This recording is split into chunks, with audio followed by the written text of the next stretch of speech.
CIET-NCERT द्वारा प्रस्तुत है कक्षा 4 के लिए हिंदी की ध्वनि पाठ्य पुस्तक वीणा। पृष्ठ संख्या 77, अध्याय 7, नकली हीरे। काननपुर के बुद्धिमान और वृद्ध राजा का एक ही बेटा था। यहाँ एक चित्र में राजा सोच रहा है, मैं अधिक दिन जीवित नहीं रहूंगा, मुझे अपने पुत्र के लिए कोई सलाहकार ढूंढना चाहिए। सो एक सुबह उसने सब दरबारियों को दरबार में बुलवाया।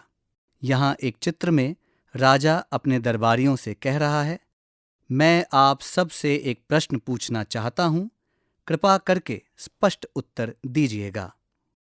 तीसरे चित्र में राजा पूछता है, प्रश्न है, क्या मैं बुद्धिमान और ईमानदार राजा हूं? सब दरबारियों ने बारी बारी से सही उत्तर दिया। चौथे चित्र में सभी दरबारी कहते हैं, निस्संदेह महाराज, संसार में आप सा बुद्धिमान और ईमानदार राजा और कोई नहीं है। पृष्ठ संख्या 78। हर दरबारी को राजा ने एक एक हीरा दिया। इस चित्र में राजा दरबारी को हीरा देते हुए कहते हैं, आपके उत्तर के लिए धन्यवाद।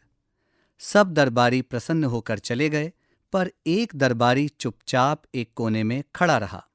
इस चित्र में राजा उस कोने में खड़े युवक से पूछते हैं, आप चुप क्यों हैं? आपका उत्तर क्या है? अगले चित्र में नवयुवक कहता है, महाराज, दूसरों ने तो आपको प्रसन्न करने वाले उत्तर दिए, पर क्षमा कीजिएगा, मेरा उत्तर वैसा नहीं है। राजा पूछते हैं, फिर भी हम सुनना चाहते हैं। अगले चित्र में नवयुवक साहस करते हुए कहता है, इसमें कोई संदेह नहीं है महाराज कि आप बुद्धिमान और ईमानदार हैं, पर आपसे भी श्रेष्ठ राजा हो चुके हैं, जो बुद्धिमत्ता और ईमानदारी में आपसे बढ़ चढ़कर थे। पृष्ठ संख्या 79। राजा इस चित्र में नवयुवक को हीरा देते हुए कहते हैं, हमें आपका उत्तर सुनकर बहुत प्रसन्नता हुई, यह लो आपका हीरा। अगली सुबह काननपुर के सारे दरबारी दरबार में वापस आए। इस चित्र में दरबारी दुविधापूर्वक राजा की ओर देखते हैं। अगले चित्र में दरबारी साहस करते हुए महाराज से प्रश्न पूछते हैं, महाराज, हमने इन हीरों की जांच जौहरी से करवाई, पता चला कि सारे हीरे तो नकली हैं।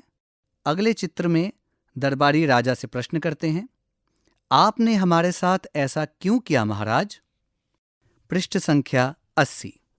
इस चित्र में राजा दरबारियों की ओर देखते हुए कहते हैं, ठहरिए, मैं समझाता हूं। आप सब ने मेरे प्रश्न का झूठा उत्तर दिया, इसलिए हीरे भी आपको नकली दिए गए। अगले चित्र में राजा नव युवक की ओर संकेत करते हुए कहते हैं, पर इस नौजवान ने सीधा सादा उत्तर दिया, इसलिए इसे असली हीरा दिया गया। तीसरे चित्र में राजा प्रसन्नतापूर्वक कहते हैं, और मेरे बाद यही मेरे बेटे का विश्वस्त सलाहकार रहेगा। सभी दरबारी राजा के इस निर्णय का स्वागत करते हैं। पृष्ठ 81। बातचीत के लिए। 1. राजा ने अपने पुत्र का सलाहकार किसे और क्यों चुना? 2. दरबारियों ने राजा के उपहार की जौहरी से तुरंत जांच करवाई, इससे उनके बारे में कौन कौन सी बातें पता चलती हैं? 3. नवयुवक दरबारी राजा का प्रश्न सुनकर भी चुपचाप क्यों खड़ा था? 4. चित्रकथा के अनुसार काननपुर का राजा बहुत बुद्धिमान था, क्या आप इस बात से सहमत हैं? आपको ऐसा क्यों लगता है? 5. जब राजा ने अपने पुत्र के सलाहकार की घोषणा की, तब सभी दरबारियों को कैसा लगा होगा? उन्होंने क्या क्या सोचा होगा? सोचिए और लिखिए। 1. चित्रकथा के दिए गए अंश को ध्यान से देखिए।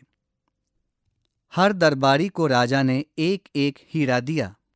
इस चित्र में राजा दरबारियों को हीरा देते हुए कहते हैं, आपके उत्तर के लिए धन्यवाद।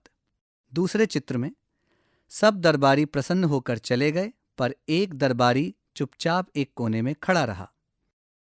राजा पूछते हैं, आप चुप क्यों हैं? आपका उत्तर क्या है? अब आप इन चित्रों को समझकर प्रश्नों के उत्तर दीजिए। पृष्ठ संख्या 82। इस अंश के बारे में अपने समूह में चर्चा कीजिए। अब नीचे दिए गए प्रश्नों के उत्तर अपनी लेखन पुस्तिका में लिखिए। इस अंश के बारे में अपने समूह में चर्चा कीजिए। अब दिए गए प्रश्नों के उत्तर अपनी लेखन पुस्तिका में लिखिए। चित्रकथा के इस अंश में कुल कितने चित्रखंड हैं? यहाँ मुख्य पात्र कौन कौन हैं? बीच वाले चित्रखंड में क्या हो रहा है? यहाँ केवल चित्रों को देखकर कौन कौन सी बातें पता चल रही हैं? 2. इस चित्रकथा का नाम नकली हीरे क्यों रखा गया है? आप भी इस चित्रकथा का कोई उपयुक्त शीर्षक दीजिए। 3. राजा ने नकली हीरों का पुरस्कार किन्हें और क्यों दिया? 4. राजा ने एक को छोड़कर अन्य सभी दरबारियों को नकली हीरे क्यों दिए? अपने उत्तर का कारण भी लिखिए। शब्दों से मित्रता। दिए गए शब्दों को उनके उपयुक्त अर्थों के साथ रेखाएं खींचकर मिलाइए। यहाँ 2 तालिकाएं दी गई हैं। पहली तालिका में शब्द हैं वृद्ध, निसंदेह, बुद्धिमान, श्रेष्ठ, ठहरना। दूसरी तालिका में शब्द हैं सर्वोत्तम, रुकना, बूढ़ा, संदेह न होना, विवेकवान। आपकी सुविधा के लिए वृद्ध शब्द को बूढ़ा से जोड़ा गया है। अब आप अपनी समझ के अनुसार शब्दों को उनके उपयुक्त अर्थों से मिलान कीजिए। पृष्ठ संख्या 83। हमारी समझ। इन प्रश्नों के सबसे उपयुक्त उत्तर पर सूरज का चित्र बनाइए। क. नवयुवक दरबारी का उत्तर सुनकर राजा 1. प्रसन्न हो गया, 2. अप्रसन्न हो गया, 3. भयभीत हो गया, 4. चिंतित हो गया। अब आप सामने दिए कोष्ठक में सूरज का चित्र बना सकते हैं। ख. सबसे अलग उत्तर देने वाले दरबारी के लिए निम्नलिखित में से कौन सा वाक्य सही है? 1. वह सदैव झूठ बोलता था। 2. वह राजा के पुत्र का सलाहकार बनना चाहता था। 3. वह अन्य दरबारियों से अलग दिखना चाहता था। 4. वह एक विनम्र नवयुवक था। अब आप सामने दिए गए कोष्ठक में सही उत्तर के लिए सूरज का चित्र बना सकते हैं। भाषा की बात। 1. काननपुर के बुद्धिमान और वृद्ध राजा का एक बेटा था। काननपुर के बुद्धिमान और वृद्ध राजा का एक ही बेटा था। क.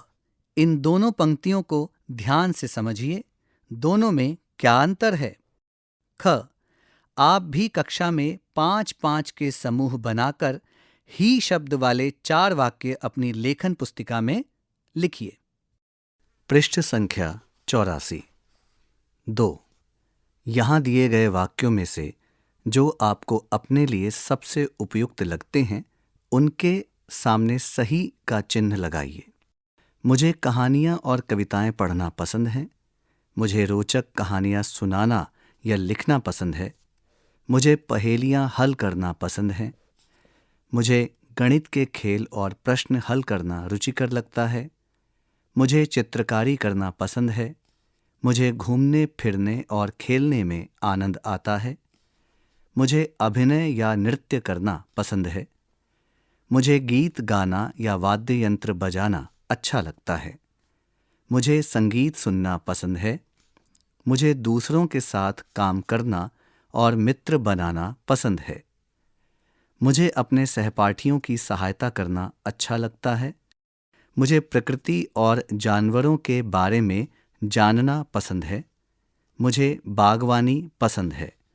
अब आप इन वाक्यों के सामने दिए गए कोष्ठकों में सही का चिन्ह लगा सकते हैं। 3. अब दी गई सूची में से अपनी मनभावन गतिविधि को चुनकर उस पर एक अनुच्छेद लिखिए। आप 1 से अधिक गतिविधियां भी चुन सकते हैं। 4. सब दरबारियों ने बारी बारी से यही उत्तर दिया।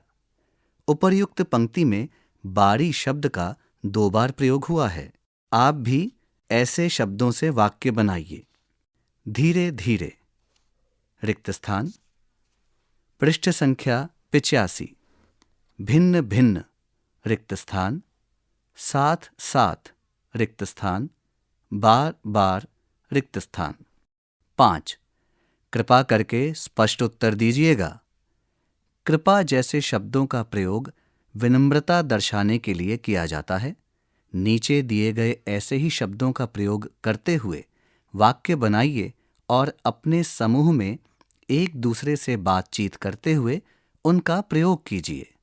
शब्द हैं कृपया रिक्त स्थान, धन्यवाद रिक्त स्थान, क्षमा कीजिए रिक्त स्थान, आपका आभार रिक्त स्थान। पाठ की विशेषताएं। यहाँ इस चित्रकथा की कुछ विशेषताएं दी गई हैं। आप भी इस पाठ्य पुस्तक में से किसी कहानी अथवा कविता की विशेषताएं लिखिए। यहाँ तालिका के 3 खंड हैं। पहले खंड में लिखा है पाठ का नाम, उसके आगे लिखा है नकली हीरे और उसके आगे लिखा है मेरी रुचि का पाठ। इसी प्रकार पहले खंड में दूसरा बिंदु है चित्र, उसके आगे लिखा है सुंदर रंग बिरंगे स्पष्ट और उसके आगे है रिक्त स्थान। तालिका के पहले खंड के तीसरे बिंदु में लिखा है रचनाकार, उसके आगे लिखा है नीरा बेनेगल और उसके आगे है रिक्त स्थान। तालिका के पहले खंड के चौथे बिंदु में लिखा है रोचकता, उसके आगे लिखा है आनंददायक और उसके आगे है रिक्त स्थान। तालिका के पहले खंड के 5वें बिंदु में लिखा है अंत, उसके आगे लिखा है सकारात्मक और उसके आगे है रिक्त स्थान। अब आप अपने अनुसार इन रिक्त स्थानों को भरिए। पृष्ठ संख्या 86। आपकी चित्रकथा। यहाँ दी गई चित्रकथा के संवाद लिखिए। इसके लिए आप अपनी मातृभाषा का प्रयोग भी कर सकते हैं। यहाँ इस पृष्ठ पर 6 चित्र हैं। पहला चित्र, इसमें एक बालक प्रसन्न मुद्रा में फल खरीद रहा है और एक फल विक्रेता टोकरी में फल सजाए फल बेच रहा है। ऊपर दिए गए रिक्त स्थानों में आप अपनी भाषा में संवाद लिखिए। दूसरे चित्र में बालक प्रसन्न मुद्रा में केले को छील रहा है। आप दिए गए रिक्त स्थान में बालक के मन के विचारों को अपनी भाषा में लिखिए।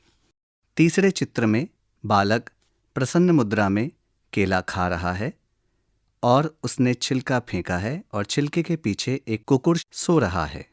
दिए गए रिक्त स्थान में आप अपनी भाषा में संवाद लिखिए। चौथे चित्र में कुकुर छिलके को देखकर भौंक रहा है। 5वें चित्र में कुकुर उस छिलके को अपने मुंह में उठाकर चल रहा है। बालक उसे संदेह की दृष्टि से देख रहा है। दिए गए रिक्त स्थान में आप बालक के मन में चलने वाली दुविधा को अपनी भाषा में लिखिए। छठे और अंतिम चित्र में कुकुर केले के छिलके को एक कचरा पात्र में डाल रहा है और बालक उसे सॉरी कह रहा है। पृष्ठ संख्या 87। खोजिए और आनंद लीजिए। 1. यहाँ दिए गए एक जैसे चित्रों में 5 अंतर खोजिए। यहाँ 2 एक जैसे दिखने वाले चित्र हैं, जिसमें एक बालिका प्रसन्न मुद्रा में एक बिल्ली के साथ दौड़ लगा रही है। एक झोपड़ी है, कुछ पेड़ हैं, पहाड़ी है और आसमान में सूरज है। अब आप इन चित्रों में अंतर ढूंढकर लिखिए। पृष्ठ संख्या 88। 2.